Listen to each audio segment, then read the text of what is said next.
एकता का प्रकाश इतना शक्तिशाली है, एकता का प्रकाश इतना शक्तिशाली है कि वह संपूर्ण पृथ्वी को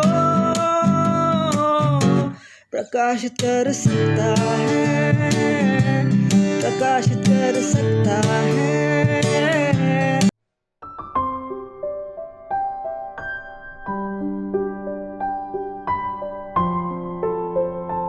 नमस्कार विद्यार्थी मित्र मैत्रिणींनो, आतापर्यंत ग्राम विकासाबाबतचे गांधीजींचे जे विचार आहेत ते आपण समजून घेतले. रवींद्रनाथ टागोर आहेत, त्यांचे काही विचार आहेत ते समजून घेतले. त्यावर तुम्ही मनाचा नकाशा जो आहे तो नक्कीच तयार केला असेल. ह्या भागामध्ये आपण सल्लामसलत, ज्याला इंग्रजीमध्ये कन्सल्टेशन हे जे स्किल आहे, म्हणजे निर्णय घेण्याची कला आणि कौशल्य, याबाबत समजून घेणार आहोत.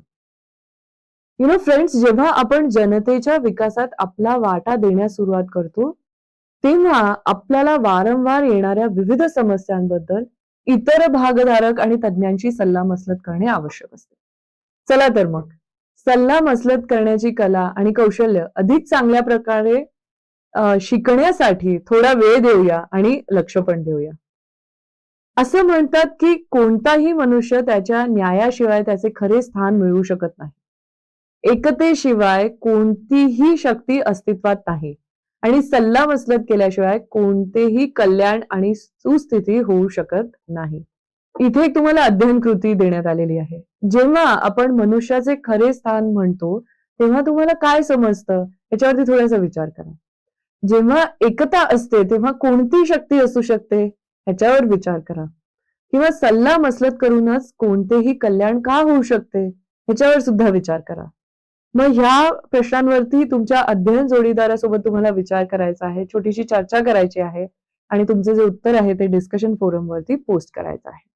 प्रिय मित्रमैत्रिणींनो, आपल्या सहमानवांचे कल्याण आणि हित हा आपल्या समुदाय सहभागाच्या प्रकल्पांचा केंद्रबिंदू असल्याने प्रकल्पाच्या विविध टप्प्यांवर इतरांशी सल्लामसलत करण्यात आपण किती चांगले सहभागी होऊ शकतो यावर बरेचसे यश अवलंबून असते. असे अनेक प्रश्न आहेत ज्यांची अचूक उत्तरे आपल्याजवळ नसतील. जेवढी उत्तरे भिन्न तितकेच व्यावहारिक मार्ग आपल्याला दिसू शकतात, बरोबर आहे की नाही? परंतु ते कुठे घेऊन जातील हे मात्र कळत नाही. जणू ते अंधारात असतात, आपल्याला माहिती नसतात. सल्ला हा मार्गदर्शनाचा दिवा आहे जो सत्याचा प्रकाश दाखवू शकतो, जो आपल्याला मार्ग दाखवू शकतो आणि आपल्याला परिपक्व समज देऊ शकतो. सल्लामसलत सर्वात प्रभावी मार्गाने करण्यास सक्षम होण्यासाठी आपल्याला काही प्रश्नांचा तपास करणे आवश्यक आहे.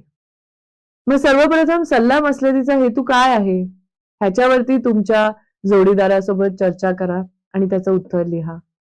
नंतर एक प्रश्न आहे, जेव्हा सहभागी झालेल्या लोकांच्या मतांमध्ये तफावत असते, ड्रिफ्ट असतो एक प्रकारचा, तेव्हा आपण काय केलं पाहिजे?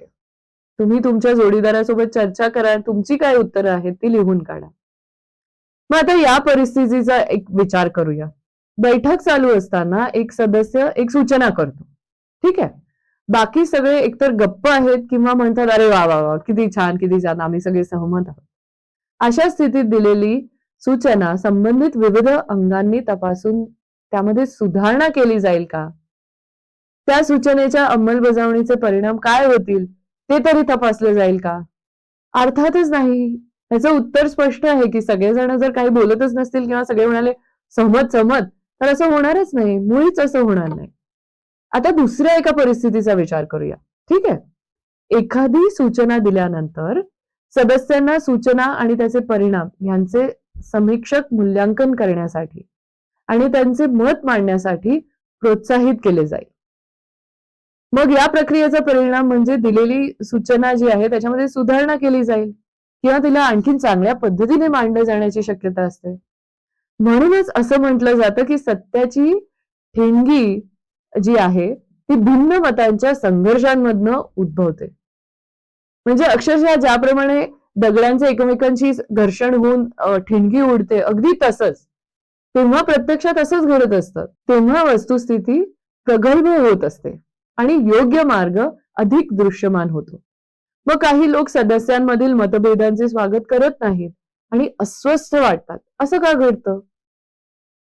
मग तुमच्या एक कृती तुम्हाला दिलेली आहे की तुमच्या अध्ययन जोडीदारासोबत चर्चा करा आणि या प्रश्नाचे उत्तर लिहा की इतर कोणत्याही कुशल कार्याप्रमाणे सल्ला मसलतीमध्ये देखील काही करावे आणि काय करू नये असे मुद्दे असतात. तर मग तुमच्या मते सल्ला मसलतीमध्ये काय करावे, काय करू नये हे तुम्हाला लिहून काढायचं आहे. आणखीन एक कृती तुम्हाला देण्यात आलेली आहे की तुमच्या अध्ययन जोडीदारासोबत चर्चा करा. एक यशस्वी सल्ला मसलत आठवा ज्यामध्ये तुम्ही सहभागी होता. मग त्यामध्ये असे कोणते घटक होते ज्यामुळे ही सल्ला मसलत यशस्वी झाली, त्या सर्व घटकांची यादी करा. त्यानंतर तुमच्या अध्ययन जोडीदारासोबत चर्चा करून एक अयशस्वी सल्ला मसलत आठवा ज्यामध्ये तुम्ही सहभागी होता. असे कोणते घटक होते ज्यामुळे सल्ला मसलत अयशस्वी झाली आणि त्या सर्व घटकांची यादी तयार करा. तुमच्या या ज्या याद्या तुम्ही तयार केलेल्या आहेत त्या डिस्कशन फोरम वरती तुम्हाला पोस्ट करायच्या आहेत. या विषयावरती काही प्रश्नमंजुषा आहेत त्या तुम्हाला तुमच्या LMS वरती दिल्या गेलेल्या आहेत. प्रिय विद्यार्थी मित्र मैत्रिणींनो, सल्ला मसलत याबाबत आता आपण चर्चा केलेली आहे आणि हा जो भाग आहे तो इथे समाप्त झालेला आहे. धन्यवाद.